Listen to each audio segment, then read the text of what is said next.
Alors, à Botaï, la paracha de Teruma, c'est une paracha qui va ouvrir le bal aux 5 futurs parachiotes, dont Teruma, qui vont traiter du sujet du Mishkan, la confection du Mishkan dans les objets, les outils, les vêtements sacerdotaux, tout cela vont être traités dans Parashat Teruma Tetzavé, Kitissa Vayakel Pekoudé.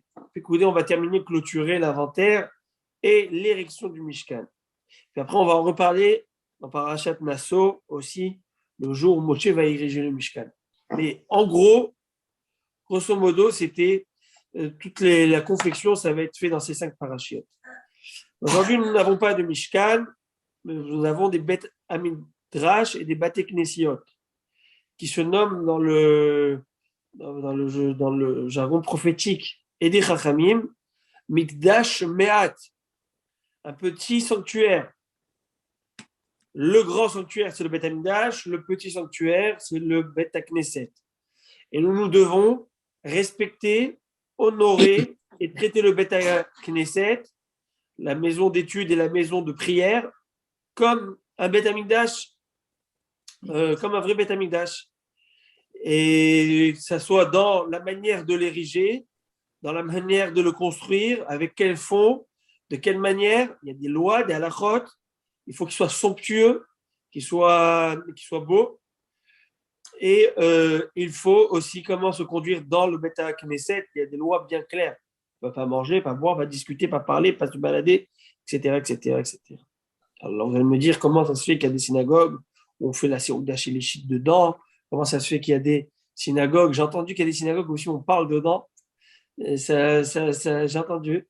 Donc, c'est une bonne question. Alors, pour la séouda chez les chiites, j'ai ma réponse pour parler.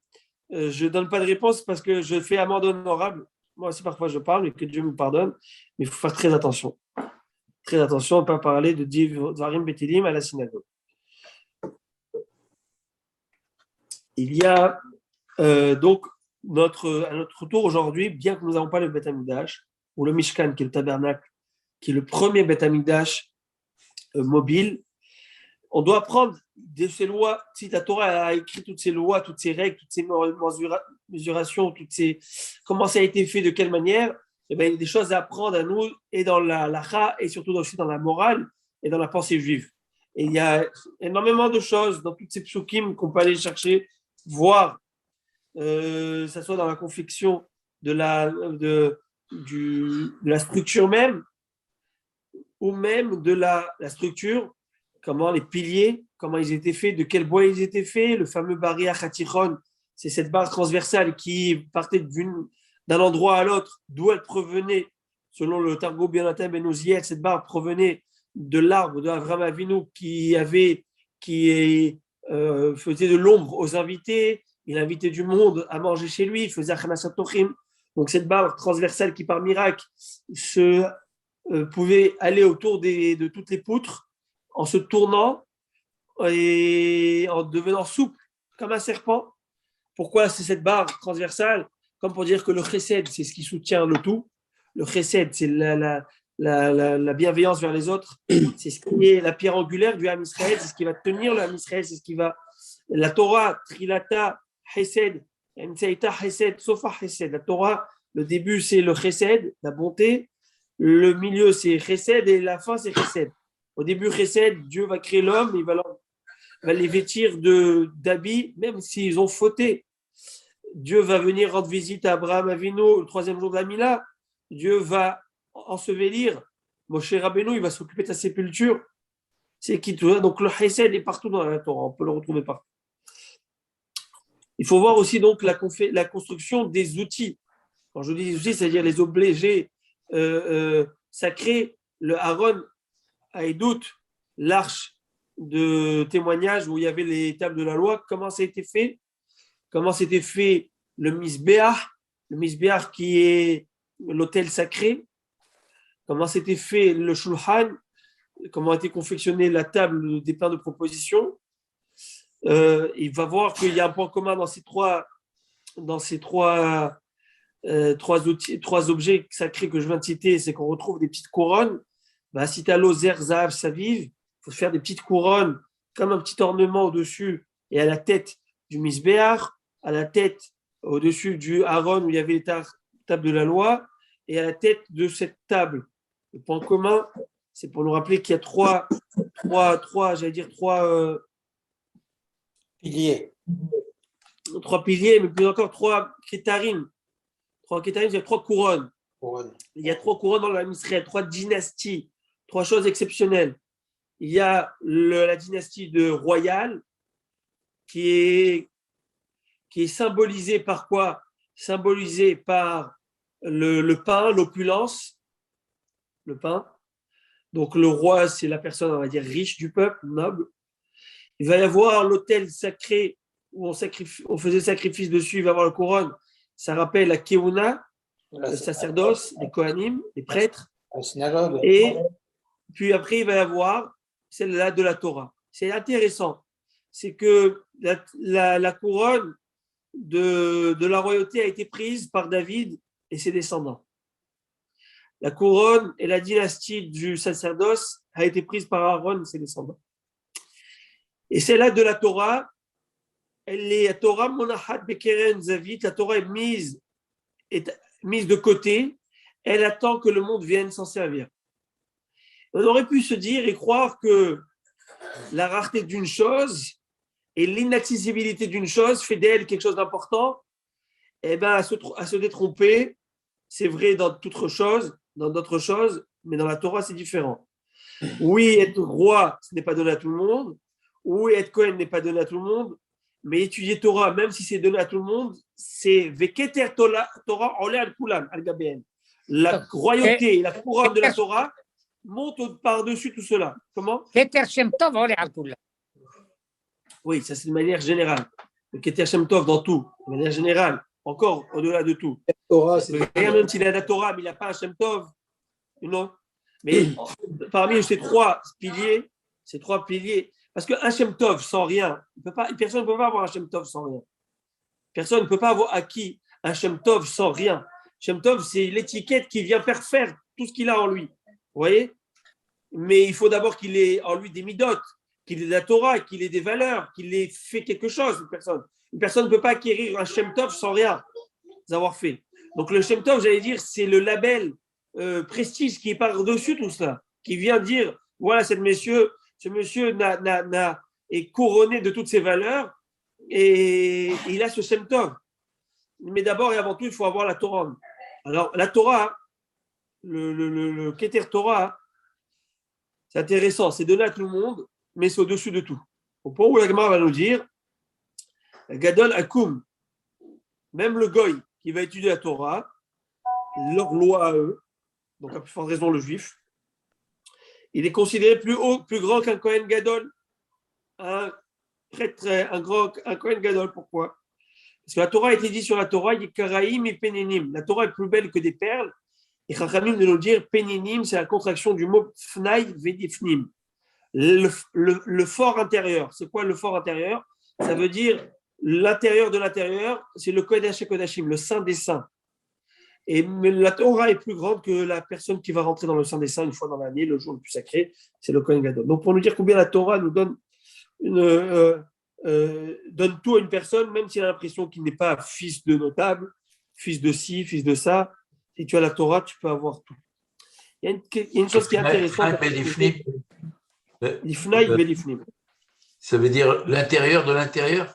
Oui, c'est quoi le Kodesh HaKodashim? C'est l'intérieur de l'intérieur, c'est ça. Exactement. Ouais. J'ai dit le fort intérieur. Oui. Voilà. Alors, il y a quelque chose, un instant, je vais le retrouver. Dites-moi, j'ai une petite chéla à vous demander. Peut-être vous allez sourire, vous allez rire, si vous savez, si vous avez entendu parler. Est-ce que la Covid fait oublier les choses? Amène de l'oubli. Non. Hein? Perte de mémoire. Ça. De mémoire. Hein? Non? Oui. Vous n'avez pas entendu ça? Alors, non. Ça peut affecter le cerveau et il peut avoir des oublis. Mais Ce qui est plus sûr, c'est qu'avec être tellement enfermé, c'est sûr que le cerveau, il oublie des choses. Ah oui. Peut-être temporairement seulement. J'espère que c'est temporairement parce que sinon, parce que non. Rabotaï, je vous dis, j'ai eu des choses. Ça soit même mon épouse, elle m'a dit, mais tu viens de me dire ça fait quelques minutes ou même quelqu'un au téléphone. Et j'ai oublié, j'ai dû faire quelque chose en tout cas. Une autre chose, j'ai répété le même action et je me suis dit, comment c'est possible, j'ai tout oublié. C'est Abdul de la Moshe, fatigue, cependant. C'est un peu Abdul Moshe, fatigue. vous avez tellement peur. Hein? Monsieur, Non, il y a vous avez... à la maison. Il y a les petits-enfants à la maison, je ne peux pas. Ah, je pensais que c'était à cause de... Non, oui, bonjour. Je m'excuse, Rabbi, j'ai oublié ce que vous m'avez dit. Comment? J'ai oublié ce que vous avez demandé. Eh bien, des fois, je les mains. Alors, ok. Hazak. C'est bon, vous avez bien commencé le mois d'Adar. Il a dit. Commence le mois d'Adar avec la Simcha, bravo. C'est ça, poisson d'avril. C'est comme ce. Monsieur, il a dit, j'oublie. Il a dit, viens chez le docteur. Il a dit, il a appelé la secrétaire, il a dit, donne-moi ce qu'il y a dans le troisième tiroir. Il a mis de l'huile de voiture ou je ne sais pas, moi, quelque chose d'affreux. Il a dit, prends une cuillère. Il prend une cuillère. Ah, mais c'est écœurant. Mais ne t'inquiète pas, c'est un très bon. Tu vas te rappeler. Bon, quelques semaines plus tard, il revient et dit, monsieur, ma femme elle se plaint, elle dit que j'ai l'oublié. Elle dit, tu as l'oublié. Madame la secrétaire, troisième tiroir. Il dit, non, non, non, c'est bon, je me souviens de tout. Comme pour dire, il se souvient de ce qu'il avait mangé. Les gens se rappellent de ce qu'ils veulent se rappeler, ce qui est important. C'est ce que ma femme me dit. Mais en tout cas, Rabotaï, une autre Nikuda importante et je vais vous laisser sur ça. Comment? Une Nikuda importante. Pourquoi tu te caches, Moïse? Non, il a les petits enfants à la maison. Alors, il se protège? Oui. Eux se protègent, moi je me protège. Hazak. Alors, une autre Nekuda, et puis après, on va reprendre la Gemara. C'est que il y a ce qu'on voit, ce qui est visible à l'œil nu, et les réalités. Les réalités, plutôt ce que l'on voit, ce n'est pas toujours la réalité. Et vous le savez. Vous le savez, il y a des choses qui ne se voient pas, mais qui sont réellement ici. De manière métaphysique, même de manière physique. Mais on les ressent, on les revoit. Parfois, ils s'expriment. Prenez le courant, je vais allumer la lumière, l'ampoule. Le courant, je ne le vois pas, mais l'expression du courant, je veux le voir par la lumière. Si je vois que ça s'allume, c'est-à-dire qu'il y a du courant qui passe par le fil électrique. Il y a des choses qu'on ne voit pas physiquement à l'œil nu, mais qui sont là. Ce n'est pas parce qu'on ne voit pas qu'ils ne sont pas vraies. Alors, c'est intéressant de voir comment le Aaron, l'arche sacrée, était soutenue par des barres. Il y avait des barres, des badim, et ces badim qui servaient à surélever, à porter le Aaron. Donc, on a l'impression qu'il faut lever le Aaron lorsqu'on allait passer d'étape en étape. Il fallait démonter le Mishkan, le remonter, marcher. Les Chachamim vont le dire, détrompez-vous, c'est que le Aaron, noset nosav. Le Aaron se portait lui-même. Porte celui qui le portait. C'est-à-dire que ceux qui le portaient, ils étaient supportés par le Aaron, au contraire. C'est eux qui étaient un peu surélevés et ne sentaient pas le voyage. Alors, ce que je veux dire, c'est qu'à l'œil nu, on a l'impression que c'est ces gens-là qui sont en train de lever le Aaron. Mais non, le Aaron, c'est eux qui vont les lever. Mais dans le monde gashmi, dans le monde physique que nous sommes, il y a une procédure, il y a un processus qui se fait physique, qu'on va porter. Mais dès le moment où tu vas le porter, c'est toi qui vas être amené et élevé par cette Torah que tu portes. Et c'est ce qu'on voit, c'est très intéressant dans notre vie de tous les jours, dans la vie concrète, c'est que l'étude de la Torah donne à l'homme, à toute personne qui va l'étudier, qui va vivre selon les valeurs de la Torah, qui va s'attacher à la Torah, il va lui donner cette élévation, ce sens de la vie. Comme parfois on a l'impression qu'au contraire c'est une tâche qui est dure, qui est compliquée, oui, c'est une tâche qui demande beaucoup de travail, faire Torah, appliquer, pratiquer Torah. Mais au contraire, c'est elle qui te supportera, qui t'amènera vers ta destinée et vers ce qu'il faut, et vers ton bonheur, ton vrai bonheur. Pas du bonheur qui est éphémère. Ça, c'est cette méthode qu'il faut comprendre. Quand tu te lèves avec un but, tu sais ce que tu fais, pourquoi tu fais, pour qui tu travailles, pour qui tu vis, pour quelle raison tu vis, pourquoi. Eh bien, donner un but à ta vie, ça n'a pas de prix. Sur ce, la Gemara nous dit comme ça, Maseret, Brachot, Daflametzaïm, page 37, folio B. La Gemara dit, nous avions parlé, le dernier cours, c'était lundi dernier. Nous avons parlé de cette personne qui, on va reprendre le cas. Terokanin, Amar Rabbi Yochanan, Terokanin Hayavin Bechala. Rabbi Yochanan nous avait dit que les Terokanin sont obligés de faire la Chala. C'est quoi Chala? Il y a une mitzvah de faire Afrashat Chala.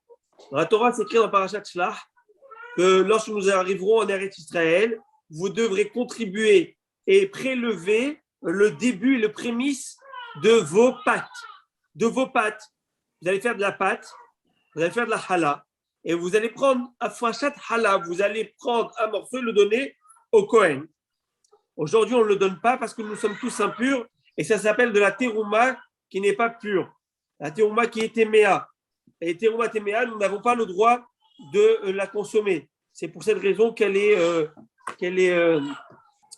brûlée, qu'elle est jetée. Maintenant, la Gemara va parler d'un cas spécial, d'une pâte spéciale, qui n'est pas la pâte dense, épaisse comme on le connaît, c'est une pâte avec un process de cuisson différent. Donc, on va essayer de voir la halakha à ce sujet. Les terokanines, la Gemara tout de suite va dire c'est quoi terokanine? Amar Abaye Kouva Dehara, c'est ce qu'on appelle le Kouva Dehara, c'est-à-dire cette pâte qui n'est pas très épaisse, mais qu'on le met dans cette petite cavité qu'il y avait à l'époque, dans ces fours qui étaient faits comme des dômes. Et dedans, dans la terre, il y avait un trou. On mettait parfois de la pâte, on coulait de la pâte dedans, et ça donnait comme un pain, j'allais dire un pain demi. Vous voyez, comme un style de pain avec... Alors, est-ce qu'on fait la frachat challah alors que la pâte n'est pas une vraie pâte de base lorsqu'on le met? Oui, on le fait. Sur ça, à notre enseignement, Abaye va nous dire Terita Perutowa Minachala. La Terita, elle est exemptée de Chala. La Gemara a tout de suite de s'interroger c'est quoi la Terita? Et ça va avoir une incidence halachique pour nous aujourd'hui, parce qu'on va comprendre ce que la Gemara nous dit ici. La Gemara va dire que la Terita n'est pas considérée comme du vrai pain. Et on ne fait pas la frachat Chala dessus. Il n'y a pas de besoin. Et la Gemara va donner plusieurs explications qu'est-ce que la Terita. Premièrement, il kadamre gevil merata. Ils disent c'est une pâte qui est chauffée. C'est quoi la pâte qui est chauffée? C'est de l'eau en fait, farine, comme un peu une pâte à crêpes, et qu'on mettait dans le four qui est très chaud. On faisait couler. Et automatiquement, j'allais dire, elle se crispait, elle se cuisait en quelques fractions de secondes. Un peu comme le cracker, vous voyez. Donc, cette pâte-là, elle n'est pas considérée comme du pain, proprement dit, pour faire la frachat challah. Parce que, étant donné qu'elle est très liquide, comme la pâte à crêpes. Mika d'amre, nahamad indika. Il y en a qui disent, non, la terita dont on parle, c'est le pain indien. C'est quoi le pain indien?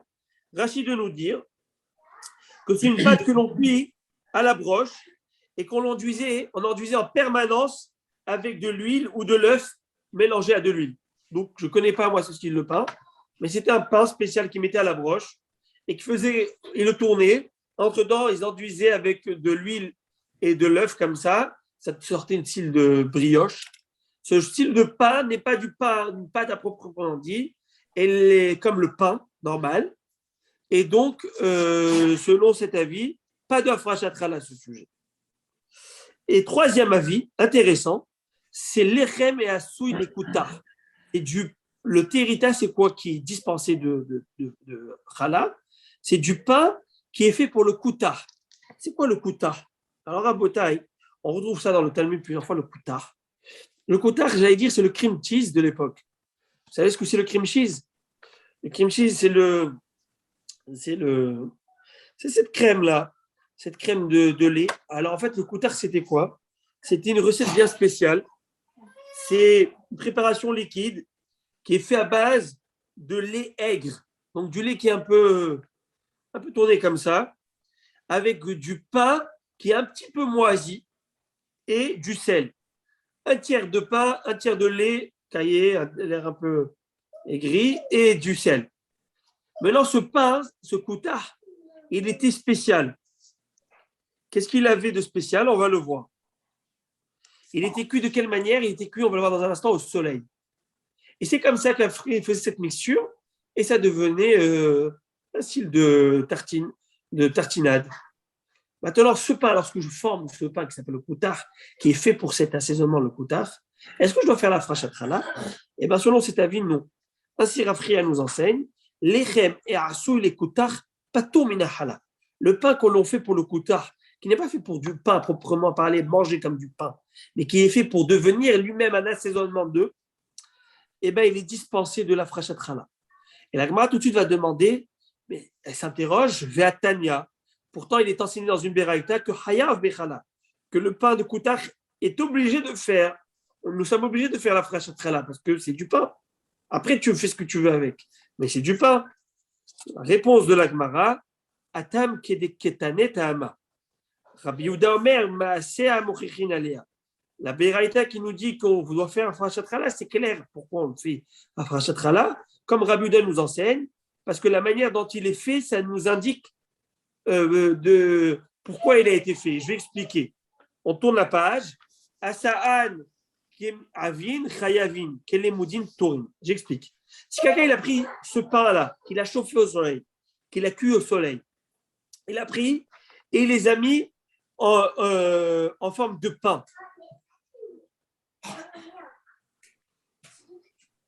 Excusez-moi. En forme de pain, ça veut dire qu'il les a bien formés, il les a mis au soleil. Tu vois bien que le type, il les forme bien. Il les met dans ses moules bien et tout comme il faut pour du pain. Donc, tu vois bien qu'il veut en faire des belles baguettes, du bon pain cuit au soleil.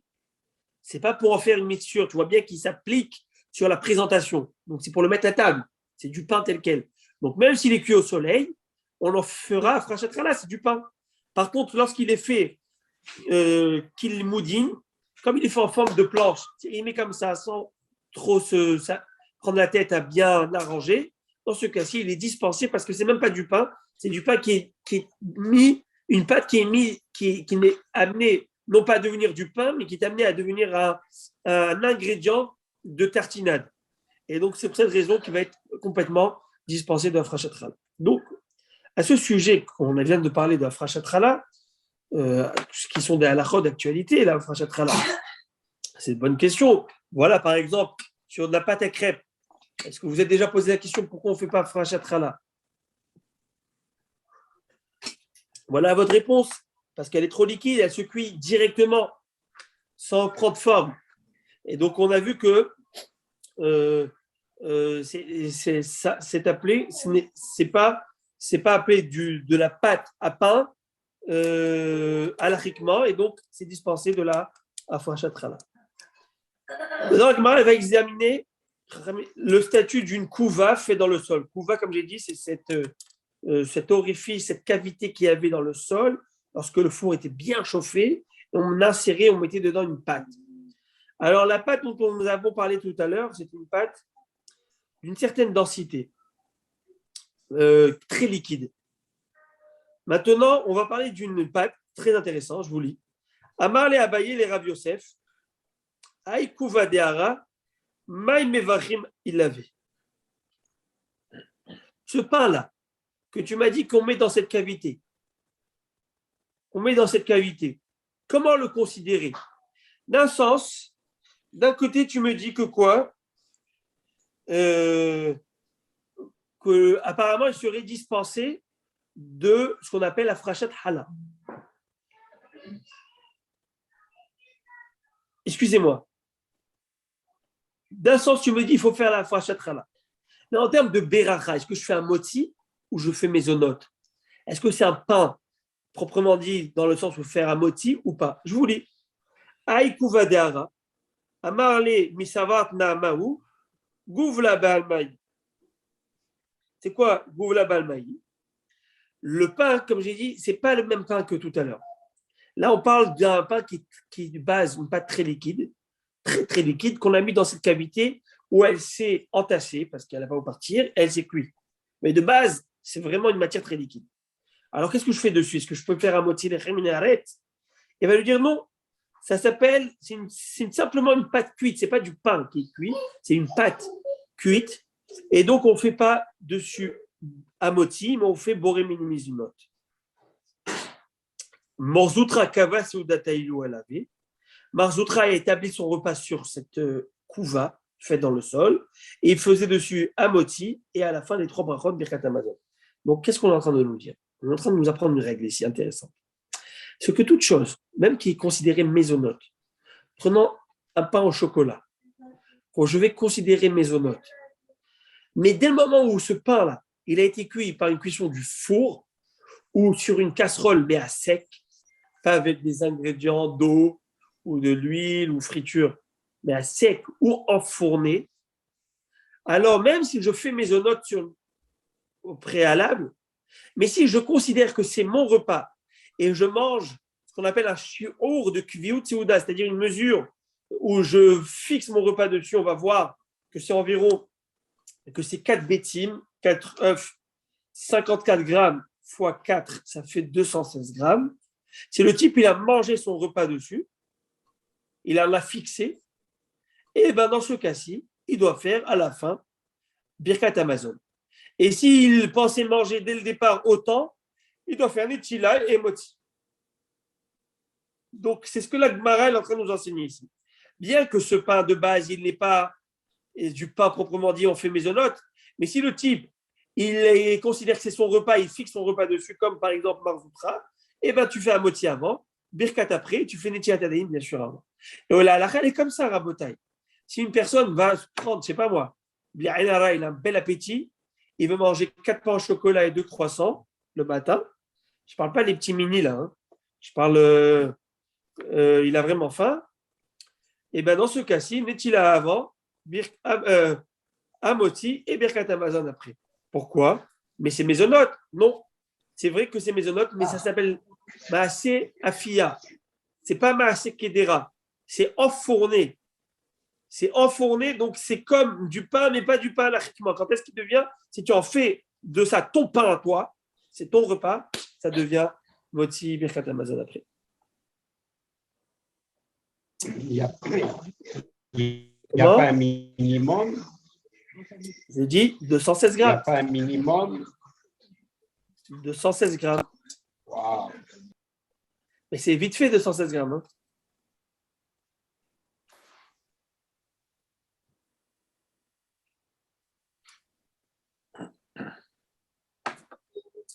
On avance. Est-ce que ce n'est pas une coutume qu'ont gardé les Bédouins, je ne sais pas quoi, quand ils font cette espèce de crêpe sur ces grosses crêpes pita ou un truc comme ça?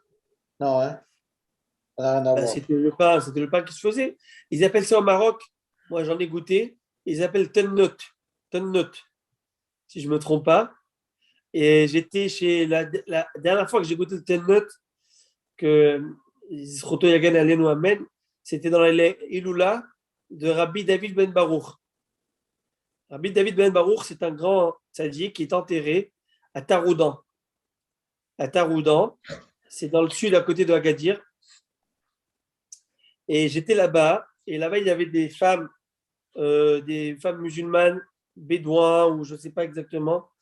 Elles venaient spécialement pour préparer dans tout un espace de four comme ça, ou des petits fours, j'allais dire des petits dômes, mais chauffés, très fortement. Elles posaient comme ça la pâte par-dessus. C'était là-bas que je me rappelle que j'avais vu ce fameux Tannot.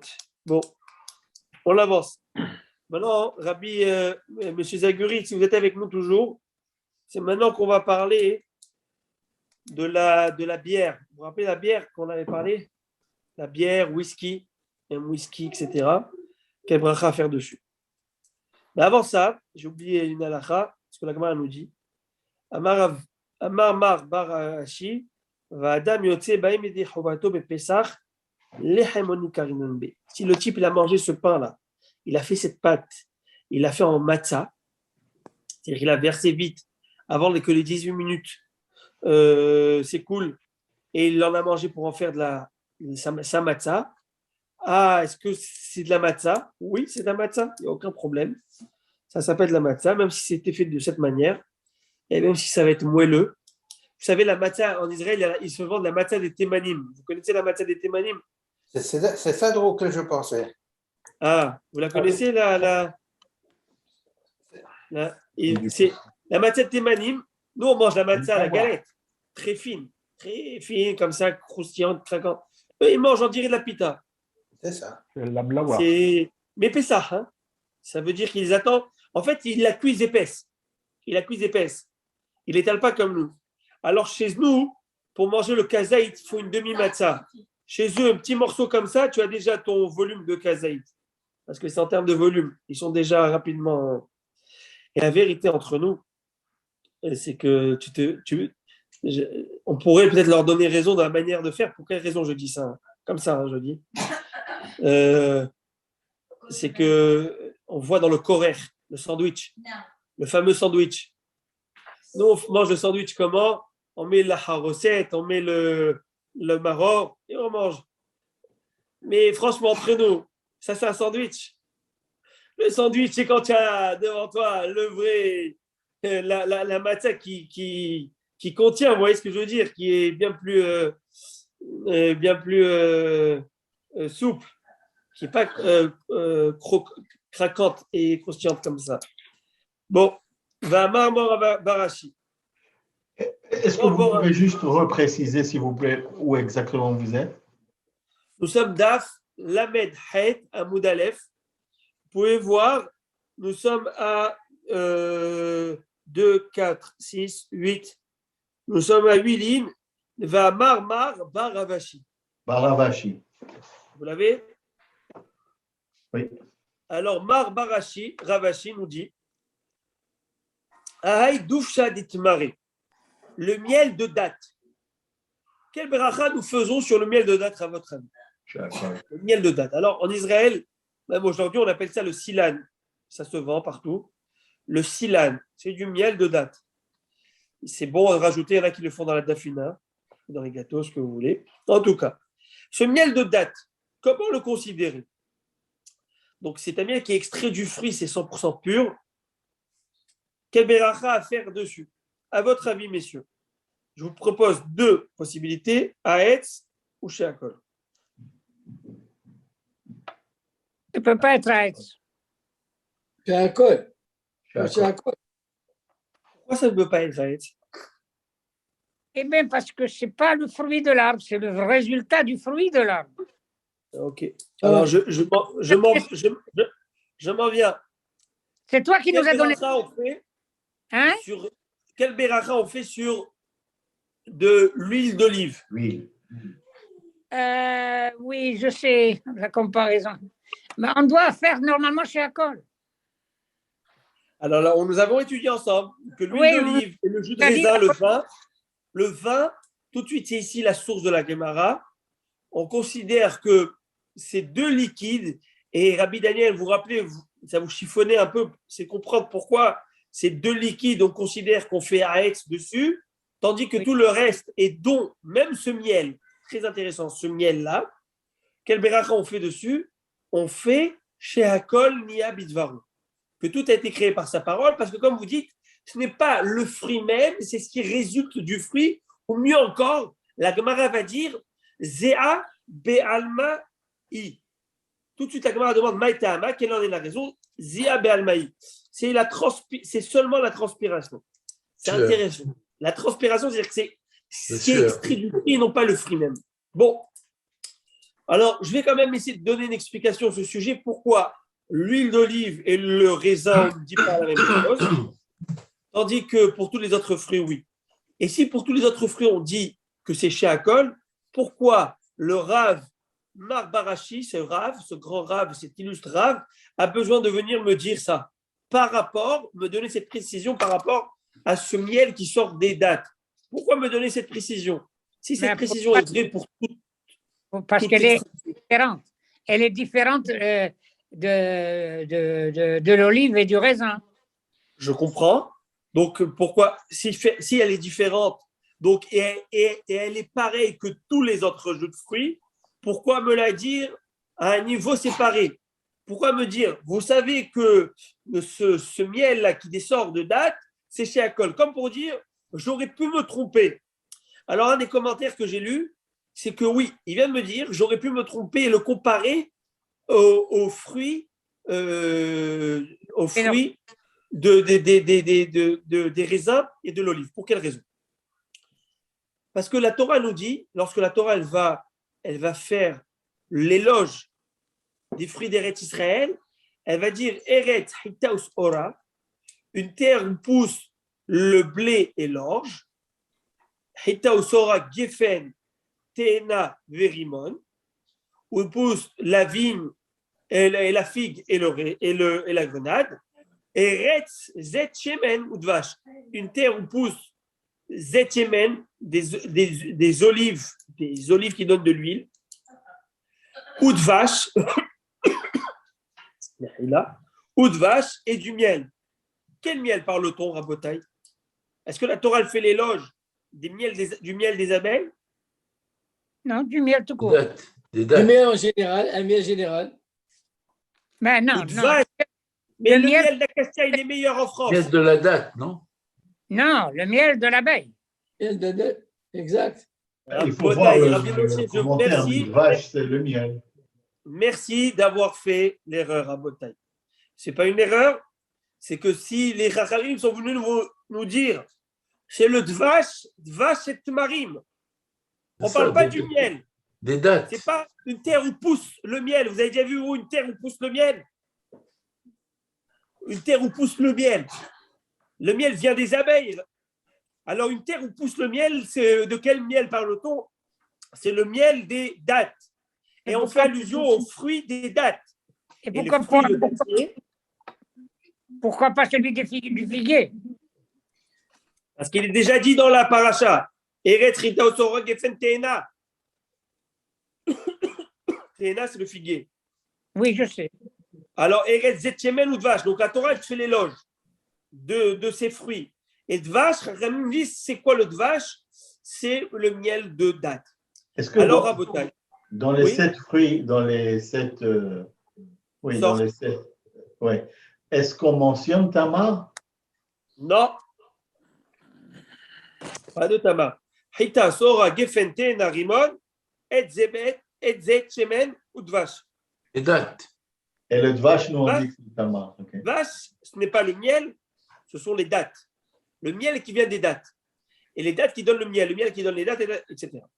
Maintenant, nous aurions pu croire que comme la Torah fait l'éloge des dattes, en ne mentionnant pas le nom des dattes, en donnant son dérivé pour parler des dates, et le miel. ou pour la Gemara nous donne des exemples exceptionnels où il y avait des palmiers. On aurait pu croire que le miel de ces dates, c'est Taët, parce que la Torah fait l'éloge de ce miel. Réponse non, c'est ce que est venu nous dire ce Rav Mar bar Ravashi. Ravashi, en parenthèse, son père, c'est celui qui a écrit le Talmud. Alors lui, ce maître, est venu nous dire attention à ne pas faire l'erreur. Attention à ne pas faire l'erreur. Et c'est comme tout autre liquide. Alors vous viendrez me dire, mais alors pourquoi l'huile d'olive et le vin est différent? Pourquoi ces liquides sont différents? Réponse, très bonne question. Parce que la Torah leur a donné à eux un statut différent. La Torah a dit Tiroshera Vitzarecha. La Torah, plusieurs fois, lorsqu'elle va parler de la Terouma, elle va parler de Maaser, elle va parler même de tous elle va leur donner à eux le fruit même, le fruit de la chose. Comment elle va mentionner le fruit de la vigne? Le fruit de la Tirosh Vitzar. Le vin, c'est le vin et l'huile d'olive. Et la Torah, elle va appeler le vin et l'huile d'olive le fruit de l'arbre même. Voyez-vous? Et donc, c'est pourquoi, comme la Torah leur a donné à eux ce statut, c'est eux qui prennent ce statut de brachot de faire Haetz, Borépira, Geffen dans le vin, ou Haetz pour un petit bouillon fait à base d'huile d'olive s'il a toute une majorité, ouais. S'il est essentiel dans le bouillon. Mais tout autre liquide, c'est chez Akol Yabidvaro.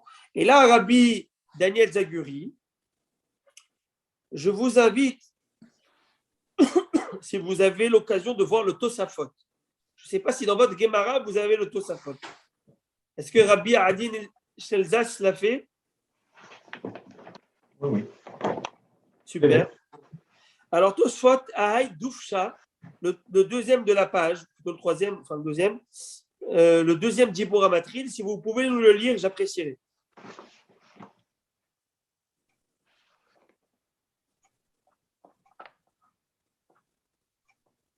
Aïe, Doufcha ditmare, mevachim, il l'avait échappé. C'est ça, c'est parce que ma Gemara. Ah, je l'ai. Hay Doufcha ditmare, mevachim, alouyak shahakol. וכן משכין מכל מיני פירות, בר, מתירוש ויצהר, כדאמרינן גבי עורלה, ולאפוקי מהלכות גדולות, שפירש דמירה שנתן לתוכן מים, ושכר דידן, אף על גב דשמה, אף על גב דשמה, יש בהם כזאים בכדי אכילת פרס, לא מברכים עליו, בורא מיני מזונות. אלא שהכל. ואפילו לרבי שמואל דאמרינן, כל שיש בו מחמישת המינים, מברכים עליו, בורא מיני מזונות. אחר לא אהבה ממש באו שעורים, ואין שחר אלא טעמה בעלמה, ועוד משום שיש בו עילויה חרינה בפת, ועוד בשתייה אומר שהכל. Alors de quoi je parle ici? Tosfot parle de quoi? Il parle de ces boissons, ce shechar, que l'on faisait à base de houblon ou à base d'orge. Donc la bière, le whisky, single malt, qu'on mettait à macérer dans de l'eau, okay, dans un liquide pour donner le goût, n'est-ce pas? On aurait pu croire qu'on ferait maisonnote, on aurait pu croire de faire, je ne sais pas moi, Haet ou Adama, selon le produit qui vient de sortir. Non, on ne fait pas, on fait chez Akol dessus. Donc ça, c'est le fameux histoire de la bière. Hein. Vous voyez, à la fin, il dit, bien que nous avions étudié, que Rav Ishmael nous a enseigné que toute chose qui contient les 5 céréales, on fait maisonnote, mais ça, ce n'est pas considéré quelque chose qui contient les 5 céréales. Simplement, les 5 céréales ont donné un arôme et un goût. Vous voyez ce que je veux dire? Et donc, c'est pourquoi on fait chez Akol et on ne fait pas maisonnote par-dessus, sur cette boisson. Mais il dit dès que c'est Ve'od Beshtia, on met chez Akol, non? C'est ça? À la fin. C'est quand c'est un liquide obligatoire, il dit que c'est. Oui, tout à fait. Lorsque c'est un liquide, on fait. Et pourquoi? Parce qu'il a expliqué avant que. Pour quelle raison? Parce que lo ave beu mamash seorim. Ven shechar et la ta'ama balma. Ils ne sont pas vraiment, ils donnent juste un goût.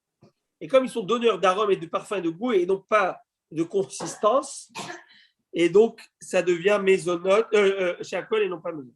Ok, Rabbi? Mais Daniel, vous voyez que je me souviens de votre question. Merci. Maintenant, on avance. Ça, c'est pour M. Ohayon. On avance. La Gemara nous dit Keman. Alors, Rabbi, est-ce que vous m'entendez? Oui, vous m'entendez? Ok, d'accord. Non, je pensais que je n'avais pas de son. Merci. Je vous entends que quand vous parlez. Voilà. Alors, on avance. C'est une bonne idée. Chazak. Keman, la Gemara a dit cet avis du Talmud que tu viens de me dire, ce Talmudiste qui vient de nous dire que sur ce silan, fruit, j'allais dire ce miel de date, on fait chez Akol, non pas à Hetz. Keman, l'avis de quel Tana, selon quel avis tu suis? Parce que tu dois suivre un avis d'un Tana. Tana, c'est ceux qui ont écrit la Mishnah. Kiaï Tana, c'est en accord avec l'avis de ce Tana de Rabbi Yoshua. Qu'est-ce qu'il nous a dit Rabbi Yoshua? Ditman, Dvash Tmarim, très intéressant. Dvash Tmarim, Veyen Tapuhim.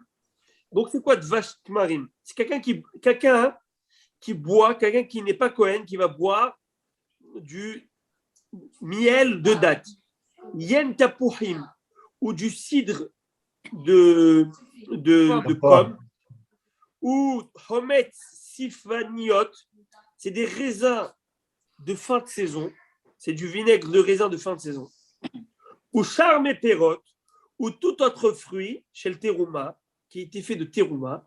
Rabbi Eliezer Mechayed Keren Bechomesh. Rabbi Eliezer l'oblige de payer le capital plus d'un cinquième. Ve Rabbi Yoshua Poter, tandis que Rabbi Yoshua pense qu'il est dispensé de tout paiement. De quoi parle-t-on, Rabotai? Il faut mettre les points sur les i.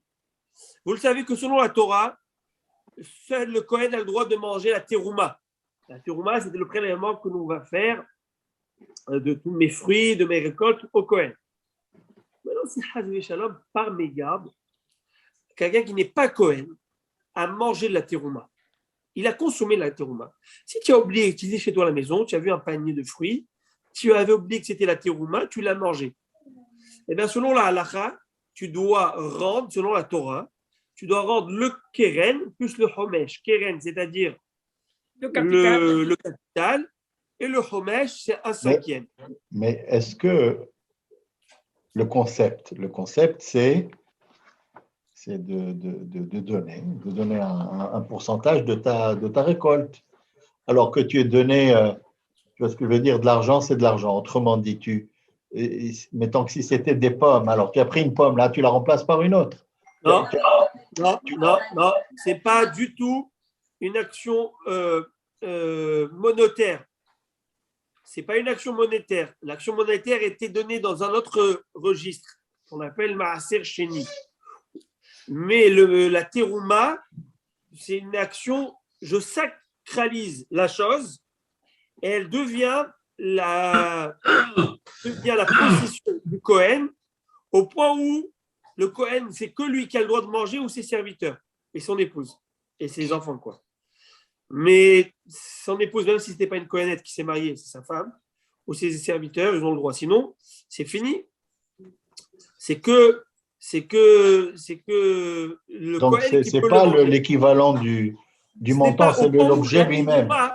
La terouma, selon la Torah, ça suffit que tu donnes 1 grain de blé pour dispenser tout ton tas. Un grain de blé. Mais les Chachamim, ils ont dit qu'il ne faut pas être radin. Et ils ont mis des mesures.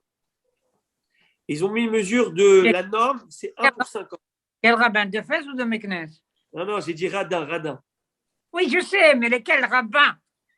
Ah, lesquels radins? De Fès. Je ne vais pas rentrer dans le sujet maintenant. Je ne saurais pas comment m'en sortir. Il a dit des radins. Mais de ça, je ne sais pas. Radins.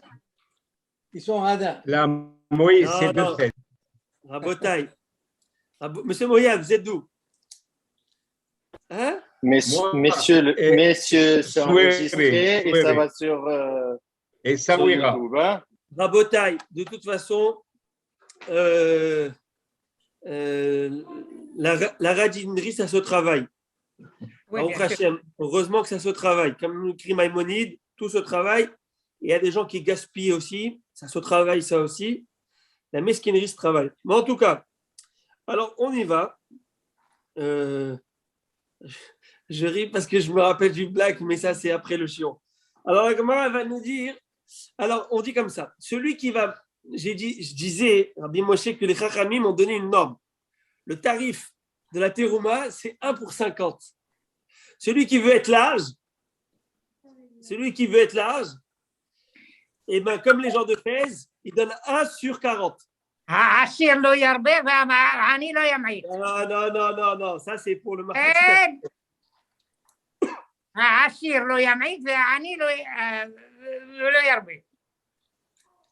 Ça c'est pour le mahatit à shekel. Mais pour la terouma, tu donnes selon ton portefeuille et surtout selon ton aïn tova. Si tu es, la Gemara dit comme ça, aïn tova, il donne 1 par 40. La norme normale pour tous, 1 par 50. Et le radin, 1 par 60. Mais il y a une mesure. Ils ont donné une mesure. Maintenant, dès que tu as donné cette mesure, que tu as rendu ça terouma, tu ne peux pas le manger, il est sacré. Personne ne peut le manger, à part le Kohen. C'est sourd.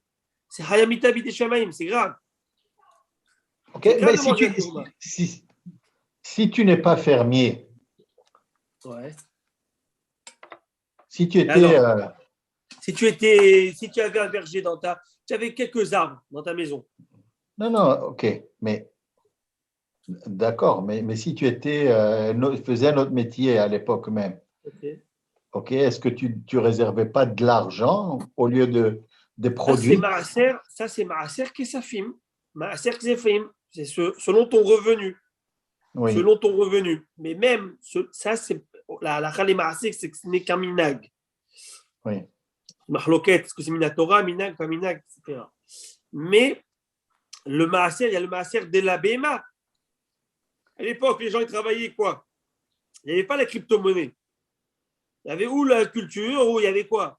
Il y avait même, par exemple, la tonte. Réchitagez. Il y avait le Réchitagez, il y avait une terouma à donner sur la tonte. Il y avait ces taxes. Oui, il y avait un hôtel. Il y avait des gens qui avaient, on raconte. Ceux qui avaient l'hôtel, oui. Eh ben, c'était un bon petit filon, c'était un bon petit truc. Et ils donnent le maaser de ce qu'ils avaient. Et c'est pas sûr que ça soit Minatora. OK? Voilà, c'est ce qu'ils donnent. La Torah l'a donné, mais surtout, c'était les métiers qui se faisaient à l'époque, avant même les hôtels. D'accord? Avant même les hôtels, c'était les métiers qui se faisaient. Non, mais c'est pour ça que j'ai pris l'hôtel, parce que c'est un ancien. On sait que même à l'époque, il y avait en lit. Il y avait le pundak. Il y avait le pundak. Oui, c'est ça. Il y avait. Je ne sais pas combien c'était rentable en termes de rentabilité. Ouais. Les aubergistes. Mais bon, en tout cas, c'était à l'époque où il n'y avait pas des étoiles. Plutôt, tu dormais à la belle étoile. Alors, à Botaï, qu'est-ce qu'on voit dans cette terouma? C'est écrit que si le gars il a mangé la terouma, il doit payer le capital plus un cinquième. Oui, monsieur Znati? Non, c'est simplement pour vous annoncer que vous êtes à l'heure. Ah, ok. Alors, comme je vais donner juste, on parlait de capital et d'un cinquième, je rajoute un petit cinquième et on s'arrête. Alors, c'est quoi le cinquième? Merci beaucoup. C'est que selon la Torah, si tu as mangé, tu as consommé selon l'habitude de le manger, tu payes un cinquième. Très bien. Mais si le gars, il n'a pas mangé, il n'a pas consommé, il a détruit, il a endommagé le produit, est-ce qu'il doit payer ce cinquième? Non. Quand est-ce que tu payes un cinquième? Quand tu en as profité de la manière de consommation habituelle. Mais si tu l'as endommagé, tu ne payes pas un cinquième, tu payes que la capitale. Alors, comment considérer ces jus faits à base de ces fruits? Le jus des dattes, ça veut dire le miel des dattes. Est-ce que c'est l'extraction du fruit ou dire non, c'est dégrader le fruit, c'est pas le fruit même, et donc ça ne mérite pas de dire tu dois payer un cinquième plus. Ou par exemple, c'est quoi le vinaigre fait à base de raisins non mûrs? Ce sont des raisins de fin de saison qui ne vont pas mûrir, ils ne vont jamais mûrir. Ces raisins-là, tu les écrases et tu en fais un vinaigre. C'est très acide. Tu en fais un vinaigre. Donc le gars qui les a mangés, qui les a bu, il n'a pas mangé, il les a bu. Il a bu ce cidre de pommes. Alors Rabbi Eliezer, il te dit, tu payes le capital et un cinquième. Boire le jus, c'est comme si tu bois le fruit même. Mais Rabbi Yoshua, il dit non, tu payes que le capital et non pas un cinquième. Pourquoi? Parce que l'extraction du fruit n'est pas le fruit. N'est pas le fruit. Et donc, tu paieras qu'un capital parce que c'est comme si tu l'as dégradé en le rendant en jus. Et donc, tu n'as pas bu le fruit même et tu payes qu'un capital. Donc, je considère que Rabbi Yoshua pense que l'extraction de fruit n'est pas le fruit même, n'est que transpiration de fruit. Et c'est pourquoi on voit que même c'est une implication à la RIC dans les paiements. Il ne paiera pas un cinquième selon Rabbi Yoshua. Et donc, je comprends que Mar Barassi, le talmudiste qui est venu quelques années plus tard, il tranche clairement, même sur le principe des brachot, que c'est chez Akol et non pas à Etz, c'est jus de fruits. Voilà mon Ravi Rabotai. Ce fut pour moi ma vitamine C, D, E, F, G, H, I, J.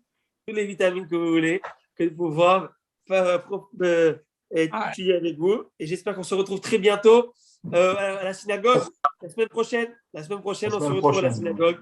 Vous savez. Alors que Amen. Une bonne semaine. Amen. À jeudi.